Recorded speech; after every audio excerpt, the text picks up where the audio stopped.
The first revelation that came to Prophet Muhammad, peace be upon him, it prophesied in the Bible, in the book of Isaiah, chapter number 29, verse number 12. And in the book is delivered to him who have not learned it, saying, read this, I pray thee, I have not learned it.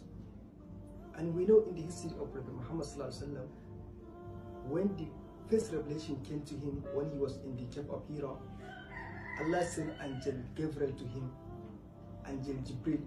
He asked him that read Iqra. Then the Prophet said, Ma'ana biqari, which means I have not learned.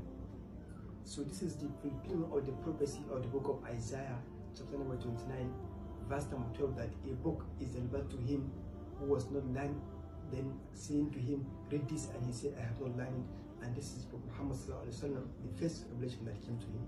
And it prophesies in various places in the Bible.